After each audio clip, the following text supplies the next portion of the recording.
son las sensibilidades de los verdaderos positivos entre los verdaderos positivos más los falsos negativos. En especificidad vemos los verdaderos negativos, o sea, los que realmente están sanos, entre los verdaderos negativos más los falsos positivos que tengamos. Entonces aquí están nuestras curvas, ya sea individuales, aquí está, esta es calretinina, la verde, la mesotelina es azul. A pesar de ser individuales, tienen muy buen área bajo la curva, 92, 91, 90, hasta el MPF. Y cuando hacemos la combinación de los tres biomarcadores, sube hasta 94 el área bajo la curva, o sea que tiene muy buena área bajo la curva, muy buena sensibilidad. Este es para hombres y para mujeres se comportó diferente, mira. La calretinina ahí tiene un área bajo la curva menor, el MPF también, y la que se comportó casi igual que la combinación de los tres fue la mesotelina. Esto después nos va a servir para concluir qué vamos a hacer, cuáles medimos a cada quien. Y entonces vean las áreas, la sensibilidad de la mesotelina sola en hombres y la especificidad, obviamente toda está acotada al 95%. La mesotelina sola tiene un 70% de sensibilidad, la calretinina tiene en los hombres más sensibilidad y el MPF es muy bajita, ¿no? Y la combinación de las dos, veamos, la mejor, una de las mejores es la combinación de mesotelina más calretinina y de calretinina más MPF, a pesar de que en algunos la encontramos diferente. Sin embargo, en el caso de las mujeres, la mesotelina mantiene 78.9, su especificidad igual está acotada a 95%. Si la combinamos con calretinina, se nos sube bastante, 86.8. Y con MPF y con mesotelina con MPF nos queda en 78. Entonces, bueno, pues esa combinación. Cuando comparamos nuestros resultados con otros estudios, vean, ellos igual acotaron la especificidad al 95 y aquí tenían incluso hasta el 97%, pero tenemos nosotros mucha mejor sensibilidad que ellos, ya sea de manera individual, más o menos se comporta. Este estudio tuvo 116 casos y 157 controles, obviamente nuestra N es mucho mayor, eso le da más fortaleza estadística. Y estos son otros estudios igual que trabajaron con Irina Raico, fue la que nos dio la mesotelina, sus resultados son muy parecidos a los de nosotros. Y aquí vemos, establecimos a partir de las curvas ROC los puntos de corte, porque no había puntos de corte. Entonces, para mesotelina el punto de corte es 1.45 para hombres y para mujeres 1.26. Para calretinina es más pequeño, 0.33, 0.67 en el caso de mujeres. Y el MPF, este es su punto de corte, es muy similar entre hombres y mujeres.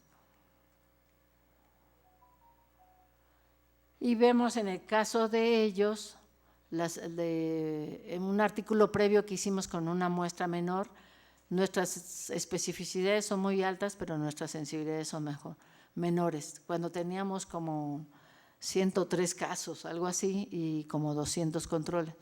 Estos son los resultados ya con toda la muestra.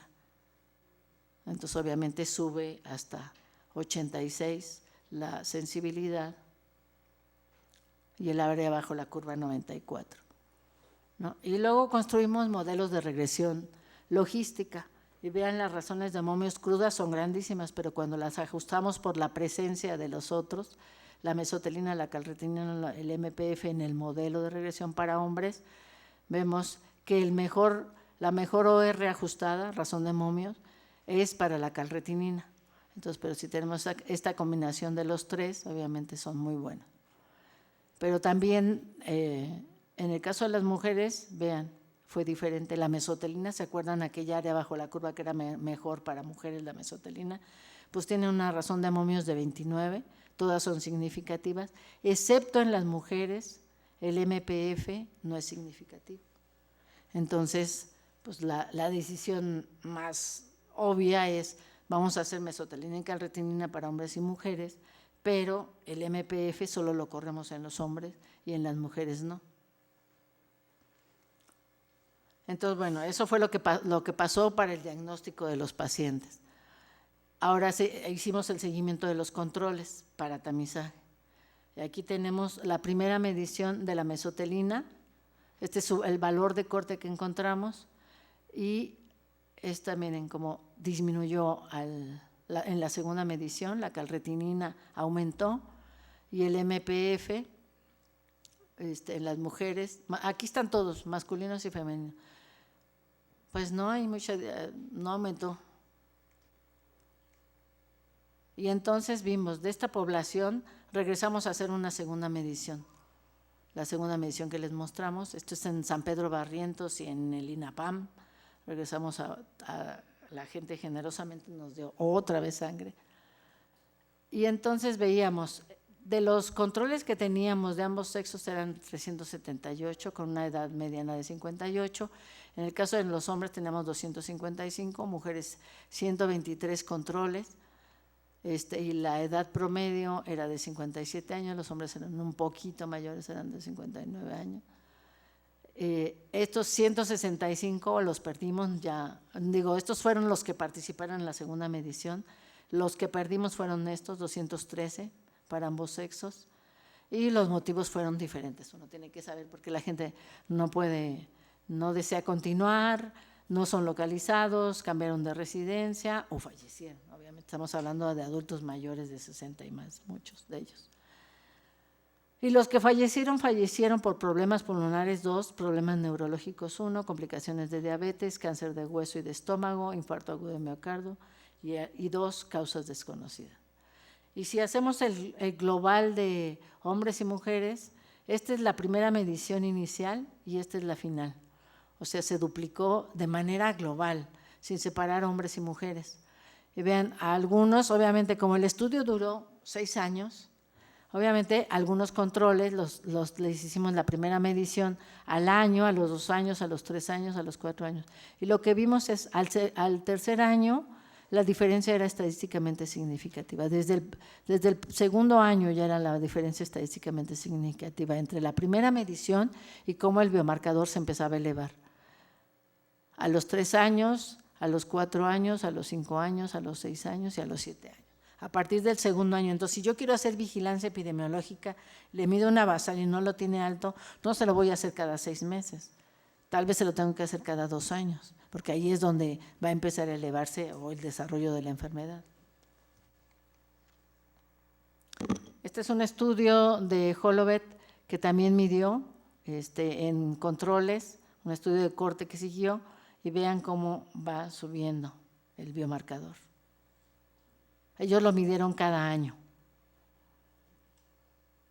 Y entonces esta es la inicial, esta es la final de todo el grupo para calretinina. El anterior fue para mesotelina, este es para calretinina. Vean, entre la primera y la segunda medición hubo diferencia significativa y aquí el problema es que es hasta el 5º año que la diferencia se hace estadísticamente significativa. En el caso de MPF, al contrario, no sabemos qué pasó, pero al contrario disminuye, cosa que no esperábamos. Entonces por eso decidimos que una corte que ahora vamos a seguir de los controles, estos controles de Barrientos, vamos a hacer una corte más grande en San Pedro Barrientos, ya no vamos a medir MPF, porque no está comportando como nosotros esperábamos. Entonces, bueno, obviamente sí hay diferencia significativa, pero no es en el sentido que esperábamos. Y aquí de los biomarcadores que se elevaron individualmente, hubo 20 que se elevó la mesotelina, 1 que se le elevó la calretinina, en el caso de hombres. En el caso de mujeres hubo 21 que se elevó la mesotelina por arriba del punto de corte y la calretinina en 1. Pero en cuanto se elevó, y entonces estos pacientes les volvimos a hacer un cuestionario. Algunos habían tenido tratamiento por cáncer, habían tenido un estudio prostático, cirugía cardíaca, sintomáticos. En el caso de las mujeres, algunas refirieron miomatosis, quistes ováricos. Se recuerdan que mesotelio tenemos en los ovarios también, entonces estos quistes también nos elevan la calretinina y asintomáticas. Prostatitis, miomatosis. Tuvimos 5 casos de hombres en donde se elevaron los 2 biomarcadores y 3 mujeres en las que se elevaron los 2 biomarcadores por arriba del punto de corte. Entonces dijimos, bueno, pues estos, ¿y qué tenían estos pacientes? Los interrogamos. Algunos ya lo estaban viendo por derrame pleural, otros tenían ganglios inflamados, dificultad para respirar, otros dolor en pecho, ya disnea, dolor de espalda, sudoraciones nocturnas, otros, y algunos asintomáticos. Ahorita estamos en la etapa, bueno, de las características, esto sí. Esto era lo que tenían cada uno de los 5 que vimos, sin síntomas. Vivió cerca de Barrientos y su esposo falleció por mesotelioma pleural. Otro que no tuvo síntomas vivió cerca de Eureka, una empresa del asbesto que estuvo ahí en Periférico. Era residente de Barrientos, tenía dificultad en el pecho y trabajó en Asbestos de México. Tuvo úlcera gástrica y sudoraciones. Residente de Barrientos, trabajó en Asbestos de México, hiperplasia prostática, etcétera, etcétera. Entonces todos tenían exposición. Ahora, ¿qué vamos a hacer con ellos? Estos son los 2 artículos que publicamos, pero en el caso de ellos ha sido un viacrucis que estos 5 pacientes, los médicos de primer nivel, aceptan referirlos a segundo nivel para que se empiecen a estudiar.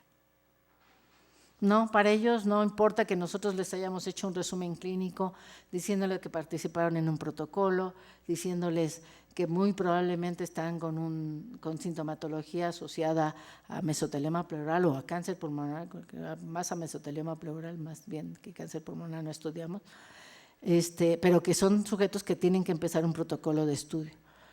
Pues resulta que tenemos todos estos meses y no los han podido referir.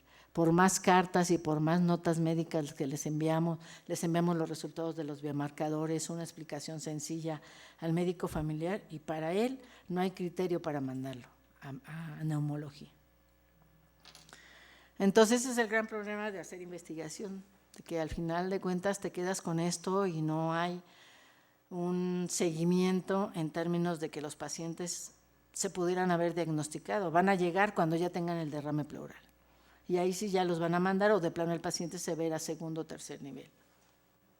Estos son los 2 artículos que hemos publicado de estos biomarcadores. Si alguien los quiere, los necesita, con toda confianza los vamos a dejar al doctor Nava para si a alguien le interesa leerlos ya a más detalle.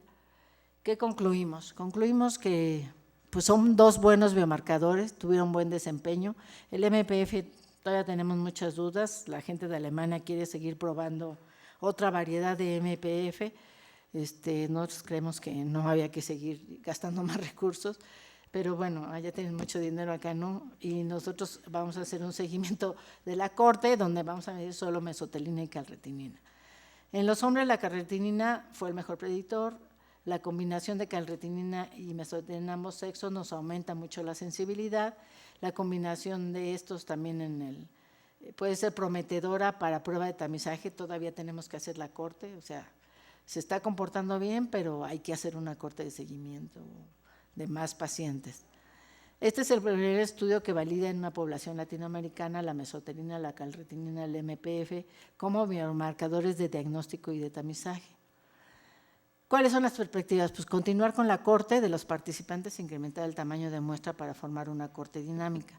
Evaluar otros biomarcadores serológicos de mesotelioma, que hay ahorita están saliendo muchísimos más, había que ver de acuerdo a los estudios cuáles tienen más sensibilidad y especificidad, que nos pudiera aumentar un poquito la sensibilidad. Y no nos peleamos tampoco con que nos aumente la especificidad. Si podemos tener un 3%, un 2% de falsos positivos en los controles, pues es una maravilla, ¿no? Explorar la validación de mirnas. Ahorita se están viendo muchos microRNAs que son mirnas y el problema es que son muy costosos, lo que van a aportar va a ser el costo-beneficio es muy alto. Los mirnas salen carísimos, nosotros corrimos algunos mirnas, un panel de mirnas en estos pacientes y nos gastamos $500,000 para correr 30 mirnas, ¿no? Entonces creemos que un criterio para un biomarcador que es que sea de bajo costo, pues obviamente no vamos a gastar tanto dinero. Los alemanes sí lo están corriendo, está bien, ya cuando ellos encuentren uno que sea muy bueno, pues que nos los pasen y ya lo hacemos acá. De verdad, porque además el dinero que se gasta en investigación, o sea, nosotros nos dan 1,5 millones para todo un estudio de casos y controles, y ellos tienen todo el dinero del mundo, pero aquí con 1 millón tienes que hacer maravillas. Explorar la evaluación del nivel de variación del número de copias. Esto lo estamos haciendo, estos son cariotipos. Hicimos una prueba de cariotipos en una submuestra pequeñita porque tenemos algo de dinero y alguien decía que había que buscar biomarcadores también de susceptibilidad. Entonces, bueno, los alemanes están también haciendo esto, nosotros ya identificamos cuáles cariotipos son los que están involucrados por lo menos en la población de este estudio, y creemos que con eso podemos publicar algo para ver si nuestros cariotipos son similares o diferentes a los que están encontrando en otras poblaciones con mesotelioma o con exposición. Y otra cosa es que México es el principal maquilador de asbesto en América Latina, después le sigue Colombia. Pero lo peor del asunto es que todas esas empresas que vieron Mexalid, Eternit, etcétera, ahora nos tenemos que pelear con el más rico de este país, porque resulta que hicieron un consorcio que se llama Elementia, donde están metidos todas las industrias de la construcción y ahí están metidas las del asbesto. Y quien está cobijando o encabezando este consorcio de cementeras, de asbesto, etcétera, es Carlos Slim. Entonces, pues nos vamos a tener que pelear con uno que tiene mucho dinero si es que queremos que en este país se prohíba el asbesto. Hay esta epidemia de 500 casos anuales, hay un subregistro de 71. Muchos de ustedes que son médicos, pregúntenle en qué trabajó, la pregunta que hacía siempre, ¿en qué trabajó? Y no ahorita, si es un cáncer, piensen que trabajó hace 15, 20, 25 o 30 años, desde su primer empleo, que es algo que no hay. Todo el mundo habla del expediente clínico único que se va a hacer en el sistema de salud, pero no hay ninguna pregunta sobre salud ocupacional. Seguimos siendo los olvidados del tema, ¿no? Y en el caso de cáncer es muy importante. Lo otro es que los costos de atención sean absorbidos por la Secretaría, o sea, los costos de salud que implican todas estas muertes son absorbidos por la Secretaría de Salud de México. Hay una impunidad total de las empresas, van y vienen, no pagan ninguna enfermedad de trabajo, ahorita les voy a mostrar cuántas han pagado. Y hay una omisión total de la Secretaría de Salud, de COFEPRIS, de Secretaría, de Semarnat, de NIM, de la Cámara de Diputados, de la de Senadores, del Consejo de Salubridad General ante esta epidemia, ¿no? No se reconocen las enfermedades como de trabajo. Y lo otro es México, que firma todos los convenios del mundo. El convenio 139, que desde 1975 lo emitió la OIT, que es sobre el registro de cánceres ocupacionales, no lo ha firmado México. Y esa es otra demanda que tenemos que caminar, no solo para mesotelioma, para toda la cantidad de cánceres ocupacionales que tenemos. Hay poca investigación, nosotros somos el único grupo que lleva 20 años estudiando un solo cáncer, hay 18 cánceres más ocupacionales que hay que estudiar y sería interesante que las nuevas generaciones, ustedes que son jóvenes, órale, éntrenle, la investigación es muy interesante, muy apasionante y da muchas satisfacciones también, y dolores de cabeza también. Cancerígenos ocupacionales para tamizaje y para diagnóstico y para tratamiento. Con esto del genoma humano hay muchos tratamientos nuevos, pero todavía para mesotelioma no hay un solo tratamiento. Y lo otro es que México debe prohibir ya, somos de los últimos países que no hemos hecho la prohibición, ¿no? Que es de ya, o vamos a tener eternamente esta epidemia, no sé cuándo, porque la mafia rusa no está, los rusos no están dispuestos a dejar de exportar asbesto. Y si México le sigue comprando, pues ellos felices de la vida, ¿no? Delinear una política para vigilancia. Estos biomarcadores nos van a servir para vigilancia. Si seguimos la investigación en este tenor de tamizaje, pues nos pueden servir mucho. Y crear un fondo económico pagado por las empresas del asbesto para financiar la indemnización de las víctimas, tanto ocupacional como ambiental, la atención médica, la investigación y el saneamiento ambiental. Miren cuántos casos de mesotelioma ha calificado el IMSS en toda su historia. Bueno, hasta 2010. 9 casos. Pero aquí son estadísticas del IMSS de 2005 a 2009. un mesotelioma calificaron como enfermedad de trabajo y por ahí está creo que un cáncer de pulmón. Y vean, tumor maligno de bronquio sin pulmón como invalidez, quiere decir que lo califican como enfermedad general, 908. Y mesoteliomas 37. Estos casi todos deberían de ser de trabajo, hasta no demostrar lo contrario. Eso implica mucho dinero que se está perdiendo. Por eso digo, el costo lo estamos absorbiendo la sociedad, nosotros, y las empresas impunemente por la vida, ¿no? O sea, todos los casos de cánceres, de los 16 cánceres que son relacionados ocupacionales, la Dirección de Prestaciones Médicas del IMSS debería de enviarlos a cada trabajador a ser evaluados por los servicios de salud en el trabajo, para ver si son o no probables enfermedades de trabajo. Lo estamos calificando como invalidez. Eso quiere decir que la Seguridad Social absorbe el costo. Hicimos un estudio con los cánceres de 2005 y de 2010, de acuerdo a las fracciones atribuibles, y de cáncer de pulmón, la fracción atribuible máxima, que es de 52%, por lo menos en 2010 el IMSS debería haber calificado de cánceres de pulmón 455 y de mesotelioma por lo menos los 45. Y ahí, o sea, por lo menos el IMSS en 2010 debió haber calificado cerca de 800 casos como cánceres ocupacionales. ¿Y saben cuántos califica al año? 1, 2, 3.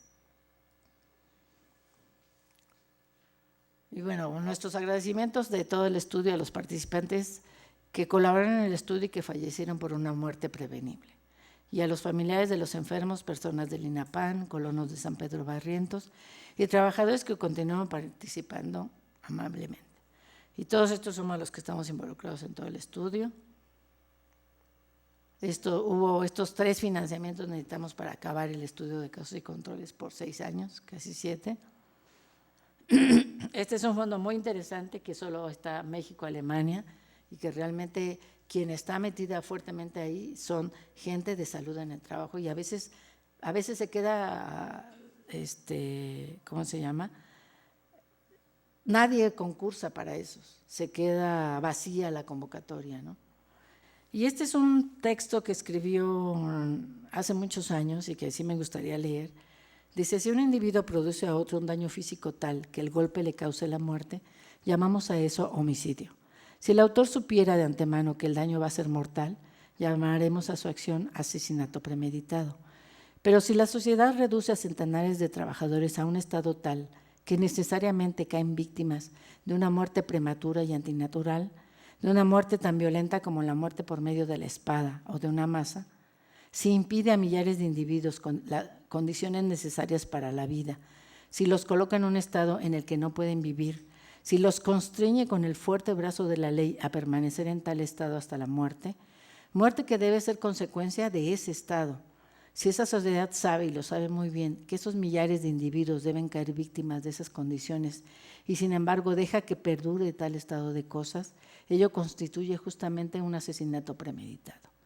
Como la acción del individuo, solamente que un asesinato más oculto, más pérfido, un asesinato contra el cual nadie puede defenderse, que no lo parece porque no se ve al autor, porque es la obra de todos y de ninguno, porque la muerte de la víctima parece natural, entre comillas, y porque no es tanto un pecado de acción como un pecado de omisión. Esto lo escribió Federico Engels en 1892 y se aplica perfectamente a estos trabajadores que están expuestos a miles de cancerígenos o que los enferman o que los matan. En el libro de la Sociedad Civil Obrera, la Sociedad Obrera en Inglaterra. Y Thomas Mann dice, el pecado de omisión es equivalente a la complicidad. Entonces, esto que hemos hecho durante estos 20 años es no ser cómplices de algo que estamos viendo. Y que lo que hicimos nada más es hacer visible este problema. Entonces, si quieren, le doy al video. Hay un video, bueno, en todos estos 20 años nos hemos dado cuenta, por ejemplo, en Asbestos de México, la gente que se moría de mesotelioma no sabía que estaba asociado. La gente que se moría por mesotelioma en San Pedro Barrientos, perdón, pero en la mañana empecé con un poco de gripe, No sabía que estaba asociado al asbesto. Hasta que fuimos a invitarlos al estudio para que participaran como controles, fue que nos dimos cuenta que pues que se estaban muriendo por la exposición al asbesto, mucha gente. Entonces había gente que tenía hasta 10 familiares muertos por asbesto. El tío, el primo, el abuelo, el papá que habían trabajado en Asbestos de México y que se habían muerto de mesotelioma. Y es el teaser de un video que todavía nos falta dinero para la postproducción. Se suponía que esto era un campo deportivo. La empresa empieza a desechar todas las cosas y todo su desperdicio. Así como ves todo esto aquí, todo esto. Haz de cuenta ese montón, multiplícalo por 300. Montones inmensos, así grandísimos. Y todo jugando ahí. Sí, era un desconocimiento total. Allá mira, si te das cuenta que toda esa orilla está hecha hicieron como maceteros, pero con puro tubo de asbesto. Se vienen a plantar empresas como Cementos en Agua, que vino a contaminar, Asbestos de México, que ha hecho mucho daño a la población, porque lejos de venir a crear empleos, también vino a destruir vidas. En Barrientos más bien ha estado rodeado por contaminantes toda la vida. El asbesto es un mineral y se absorbe generalmente, se respira, pasa las vías aéreas y luego entra al pulmón a unos saquitos que se llaman alvéolos y luego se trata de limpiar y salen al espacio pleural y entonces por eso es donde te da el mesotelioma. Y varios compañeros ex trabajadores de asbestos. No, que está bien malo fulano, que está bien malo el macuarro, que está bien enfermo esto, que tiene, pues que tiene cáncer en los pulmones y es por el asbesto. Tristemente la gran mayoría de mis amigos han muerto a causa del trabajo que llevaron a cabo dentro de la empresa. Esa enfermedad la sufrió uno de mis hermanos, mi mamá, mis tíos. Pues un caso en específico de mesotelioma, que fue mi tío Rodolfo. Una de mis hermanas también falleció de cáncer. Mi tía Esther. Mi esposa. Mi mamá. Yo lo que veo en asbestos es solamente un signo de muerte. Entonces, la mayoría de los pobladores de Barrientos estuvieron expuestos ambientalmente y ocupacionalmente al asbesto. La gente no sabía que muchos de sus familiares habían muerto por el asbesto. Muchos habían tenido o mesotelioma pleural o cáncer pulmonar. Y como esta población de Barrientos, hay muchas más en todo el país. En Monterrey, en Guadalajara, en Veracruz. Muchas empresas donde se instalaron, esta misma historia se tiene que estar repitiendo, ¿no? Mientras haya empresas que exporten asbesto, van a buscar los mercados más frágiles. Y México es un mercado abierto a toda la mugre, porque no le importa la salud de la población. Hay intereses económicos que son los que deciden el destino de este país. Y a nivel nacional es muy claro la epidemia, ¿no? El cálculo que ha hecho Guadalupe al respecto ha sido no menos de 500 casos al año. Los responsables de todas estas muertes son las autoridades de salud, de trabajo, de ambiente y todas las empresas que sabían perfectamente y venían huyendo de sus países para instalarse aquí. Sí sabían que su producto era malo. Y ellos se fueron con las bolsas llenas de dinero. La gente aquí se quedó sin dinero y sin salud y muchos ya están muertos. Es la muerte la que está todos los días ahí y la que puede llegar a cualquiera de nosotros. Entonces yo creo que podemos hacer bastante. Ir a buscar a los demás familiares y poder organizarnos. ¿Y quién va a pagar? Pues todas esas empresas tienen que dejar un fondo para investigación, para la vigilancia de la salud y para indemnizar a esa gente. Eso es lo que se tiene que hacer en este país. Me gusta vivir aquí. Quiero esta tierra. Ojalá que puedan unirse muchas otras personas y podamos hacer un mejor país, ¿no? Exigiendo lo que merecemos, que es una buena salud.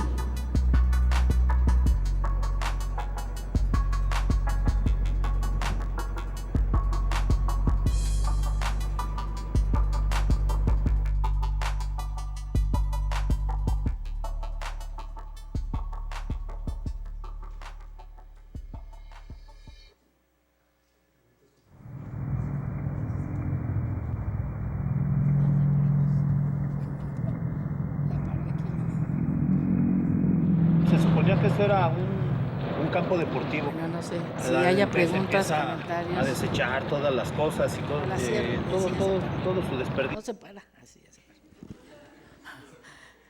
Sí. Creo que allá hay micrófono para que la... Búscalo por 300.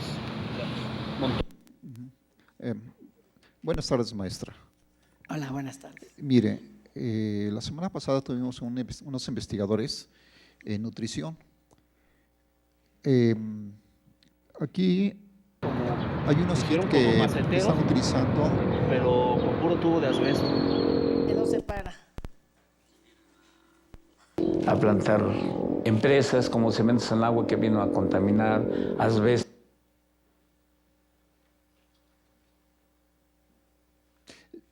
sí, hay solamente dos hospitales que están utilizando unos kits, que es nutrición y que es INER, que es para los casos de, déjeme ver, es que tomé unas notas, para fibrosis. Este investigador está trabajando con biometismo y mecanobiología. Es el doctor Matthew Christian. Lo que pasa es que aquí con él se está desarrollando lo que son varios prototipos para poder hacer diferentes tipos de estudios. Entonces yo creo que esto le ayudaría muchísimo para que se pudiera poner en contacto. Este es de la Facultad de Ciencias de la UNAM. Es extraordinario de los trabajos que se han hecho, porque nada más se llega a aplicar con gel y este mismo gel muchas veces permite que se vuelva a reutilizar. Y esos estudios se están utilizando y la proyección es para que después se empiece a desarrollar sobre órganos y tejidos humanos. Entonces, le digo, es una gran ventaja que se puede utilizar este tipo. Es de los laboratorios, se llama Grandes Avances y Futuros del Laboratorio Nacional Lambiodit. Entonces, digo, muy bueno porque aquí biomarcadores con ellos los estuvimos viendo y aparte se pueden diseñar más, depende de las necesidades de cada hospital. Creo que es una fuente muy enorme donde se le puede sacar mucho provecho para todo lo que usted acaba de expresar en su ponencia. Muchas gracias. Bueno, pues trataremos de investigar quiénes están trabajando y si están trabajando biomarcadores específicos para cáncer o para este tipo de cáncer. Yo les daría más al rato, le voy a dar el nombre o el teléfono a la doctora Leti para que se ponga usted en contacto directo y para que hagan ese enlace. Muchas gracias, le agradezco. Marta. Creo que ya. Buenas tardes. Bueno, pues antes que nada felicitarte, Guadalupe, no nada más por tu excelente trabajo, sino por tu compromiso que siempre has tenido como investigadora y la lucha que han dado a favor del asbesto. Tengo algunas dudas, no sé si fue porque bueno, estaba resumido, respecto a cómo tomaron los casos. Ajá. Si ya era gente que tenía diagnósticos, ya era gente del IMSS, bueno, ahorita me dices, Ajá. y ya entendí que los controles eran controles poblacionales, ¿no? De barrientos. Sí. Los casos venían del Seguro Social, eso era lo que tenía. Los casos duda. venían del Seguro Social y del INER. Entonces, cuando llegaban con derrame pleural, tomaban la muestra. Ahí perdíamos algunos porque agarramos los que en la historia clínica más o menos encontramos alguna exposición, pero entraban al estudio hasta que se confirmaban por el estudio inmunohistoquímico y la biopsia. Si los dos confirmaban, entonces entraban como caso. Entonces, a veces perdíamos derrames pleurales, Claro. que ni modo, pero sí queríamos agarrarlo por este sesgo de información. Cuando la gente sabe que tiene un derrame pleural, a veces no el paciente, sino los familiares empiezan a buscar información ahora en esta era del internet. Y entonces lo que no queríamos era que nos sobrereportaran la exposición al asbesto. Claro. Por eso los agarramos desde esa época. Y bueno, ahorita sería como los biomarcadores les sirvieron como para confirmar el diagnóstico, ¿no? La idea futuro sería que sirvieran como indicadores para vigilancia epidemiológica, como marcadores tempranos. Y un comentario que quería hacer, que es sobre todo para para los alumnos, para los que están en servicio social, que se deben haber hecho un poco bolas con lo de esto de estudio de casos y controles, que los estudios de casos y controles, bueno, como el que tú hiciste, es un casos y controles con casos incidentes. Ajá, son Porque casos incidentes. yo creo que lo que más conocen, porque se ve algo en epidemiología clínica, pero no se ve mucho ya de epidemiología en la facultad. Entonces son casos incidentes. Y yo te quería preguntar, bueno, ¿esto no se convirtió ya en un estudio de casos y controles anidado en una corte? No, porque no tenemos De hecho, la corte. pero tienes ya bueno, eso lo podemos platicar después, Sí, claro. Para que me lo especifiques, pero bueno, Nos me gustaría parece- anidarlo. Lo que vamos a hacer de seguir la corte dinámica, ahí seguramente van a aparecer casos, va a ser un casos y controles anidados. Conforme haya un caso, Ujú, porque se están convirtiendo ya vamos a buscar su controles en control en casos. la misma corte, ahí sí vamos a hacer un anidado, pero tal vez después de 2 o 3 años que empecemos el seguimiento. Bueno, pues muy bonito. Aunque ya había visto algunas presentaciones en póster tuyas, no es lo mismo que tener toda la descripción. Felicidades. Toda la historia, muchas gracias. Toda la Marta. historia, sí. Buenas noches. Hola, Jesús. Buenas noches, Guadalupe. Pues una felicitación, sí es un camino tortuoso. Uno ve pues como el momento de un resultado, pero no todo lo que ha costado de esfuerzo. Un punto que me parecería importante que pudieras abundar sería pues que la higiene ocupacional plantea el camino clásico de, bueno, cómo enfrentamos un riesgo, bueno, la sustitución, poner barreras, equipo de protección, etcétera. Y en relación al asbesto, ya incluso en México, por ejemplo, si va uno a comprar balatas, pues ya le dicen a uno en la tienda, ¿sabe qué? Que ya nada más vendemos las que no tienen el contenido de asbesto, y eso es por una cuestión internacional. Y uno diría, bueno, ¿por qué en México siempre tenemos que hacer eso? De que vamos tomando medidas, pero muchas veces por presiones comerciales, más que por protección de la salud de los habitantes. También recuerdo hace unos años la industria de la construcción planteó que de una manera muy solidaria iba a fabricar estos techos de asbesto para mandarlos a Centroamérica a menor costo, en una actitud muy fraterna, ¿no? Y entonces uno diría, bueno, pues ya muchos artículos que en otros países está demostrado que no requieren necesariamente el asbesto, ya están utilizando otros productos, otros integrantes para ser parte de eso y que no cause tanto daño. Y en México también ya se reconoce que muchos artículos pudiera sustituirse el asbesto, y sin embargo no se ha hecho. Entonces yo creo que eso también pues es importante conocer, que no todo es fatalmente solo una materia prima, ¿no? Sí, o sea, hay sustitutos para todos los tipos de asbesto. No puedes decir, solamente las minas, si cierran, sí se quedaría desempleada la gente.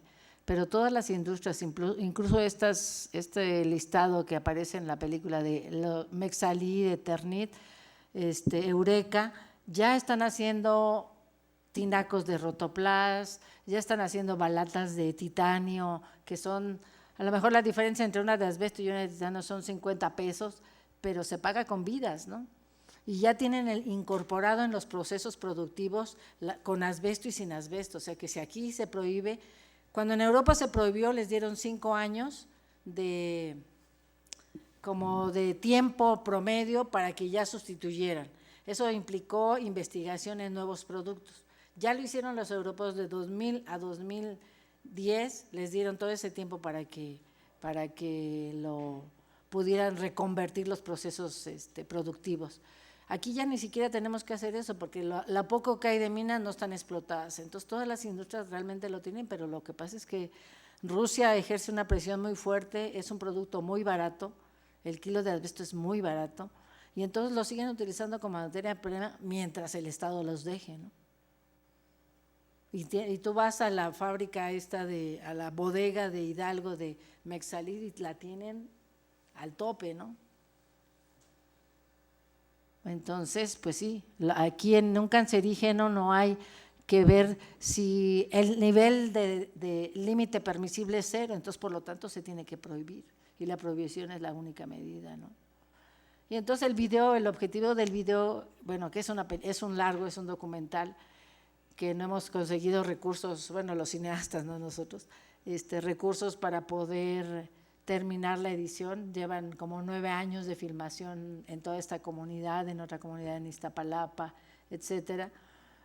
Pero pues parece que tampoco a IMCINE le interesa mucho el tema, porque tampoco les ha dado financiamiento para terminarlo, pero el objetivo es eso, el objetivo del documental, y por eso hay esa animación que es un preliminar de la animación.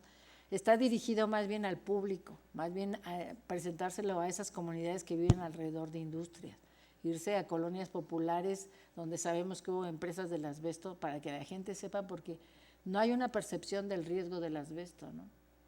Tú vas y compras un carro y le dices, oiga, y las balatas ya no son de asbesto porque vienen todas las partes de Japón o de Italia, o si compras un Fiat, etcétera. Cuando se lo preguntan, los empleados te dicen, no, si el asbesto ya está prohibido en México, nosotros ya no usamos balatas de asbesto, ni como cambio, porque el carro viene de Italia, por ejemplo. Dices, no, pues no está prohibido. No, sí está prohibido. La gente, las distribuidoras de autos te dicen, no, sí ya está prohibido en México porque nosotros no tenemos refacciones de balatas con asbesto. Entonces es muy curioso porque hay un desconocimiento del riesgo impresionante, ¿no? Y creemos que esta parte del documental o mucha parte de nuestro trabajo como investigadores debe también regresar algo a la sociedad en términos de informar del riesgo, ¿no? De comunicar el riesgo. Y a veces no somos muy malos comunicando, somos muy técnicos en la parte, y para eso están los cineastas que tendrían que comunicar a la población con esto, ¿no? Sí.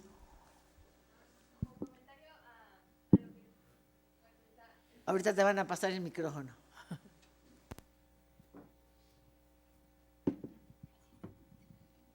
Justo en el punto en el que está mencionando de la desinformación, tal vez, sobre el asbesto, pues nosotros también como médicos no tomamos tan en cuenta esto. O sea, nosotros cuando vemos algo raro en pulmón, inmediatamente vamos y preguntamos índice tabáquico, si se expuso a combe o cosas así, pero no tenemos tan en cuenta estos aspectos. Entonces creo que tal vez deberíamos apoyarnos, o bueno, usted, en epidemiología, que los epidemiólogos sepan que en esas comunidades hubo o hay empresas que manejaron asbesto y que tengan como más prendidos los focos rojos para estas enfermedades y que no nos vayamos directamente a cáncer por fumar. Porque pues sí, directamente es a lo que nos vamos, o sea, ¿cuántos cigarros fuma? O en su familia, ¿quiénes fuman? Y a eso a lo que nos vamos directo, pero yo personalmente he estado en servicios de enfermedades respiratorias y cuando llega algo raro en pulmón, lo primero que se van es sobre tabaco y jamás preguntan sobre asbesto. Entonces probablemente también ahí está el sesgo de que ya lo detectamos en cáncer, pero pues no supimos si fue por asbesto o por otra causa. Y si estuvieron en estas comunidades, pues lo más probable es que sea por asbesto, pero los médicos no tenemos conocimiento de que en esa comunidad esté en riesgo por eso. Sí, eso pasa. No, yo creo que no solamente es privativo de la población general que no sepa. O sea, hace como 2 o 3 años, hubo 2 años seguidos que en el examen de la residencia les preguntaron sobre mesotelioma. Y tú veías que los alumnos salían, yo tuve un pasante de servicio social que salió feliz porque las contestó bien. Dice, pero yo le pregunté a mis otros compañeros y no sabían la respuesta. Entonces no es privativo porque no se ve más que en salud ocupacional y si realmente se toca el tema, porque si ven la currícula de la materia de salud en el trabajo no hay cáncer ocupacional, no se toca. Y es algo que le hemos dicho al doctor Serret, oye, tienes que incorporar ese tema, o sea, hay muchos problemas de piel, de lo que quieras, pero cáncer ocupacional es un tema que se tiene que empezar a tocar, porque en los 60, 70 fue el desplazamiento masivo de industria, no solo del asbesto, de muchas industrias sucias al país. Entonces, ¿cuántos de ustedes estuvieron en el temblor del 2017 ayudando? Y ni siquiera sabían si en esa casa hubo o no asbesto, si en ese derrumbe hubo o no asbesto. La ciudad estaba llena de polvo y no sabían. Había sílice, que es un cancerígeno de pulmón, había cromo, por el cemento cancerígeno de pulmón, y había asbesto. En el temblor todos nos expusimos a 3 cancerígenos ocupacionales. Digo, cancerígenos ocupacionales de pulmón nada más. Sí. Hola, buenas tardes. Bueno, primero que nada lo felicito porque pues no es fácil llevar a cabo un estudio, ¿no?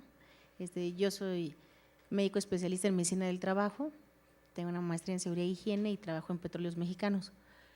Y me llamó muchísimo la atención, digo, obviamente el estudio como tal, porque dar un seguimiento y sobre todo las gracias a la gente que participó no es sencillo.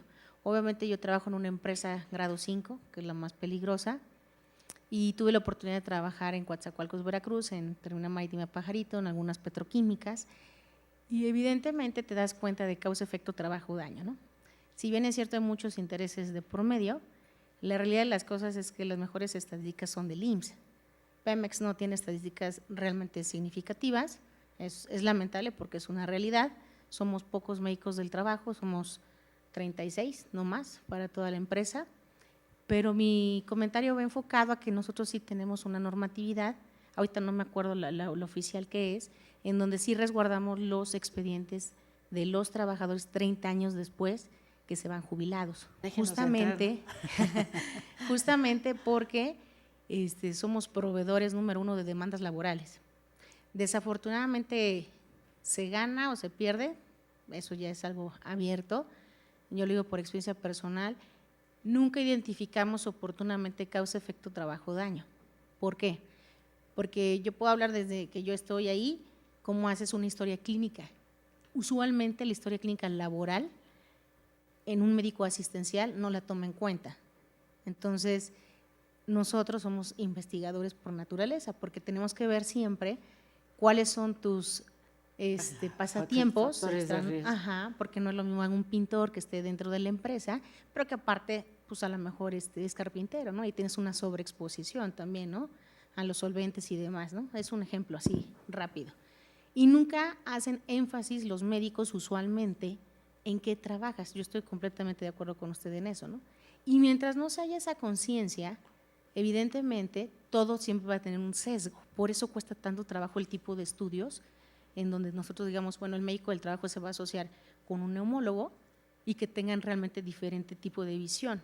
Ahora, encaminado a la población ocupacionalmente expuesta, pues hay diferentes formas de exponerse, ¿no?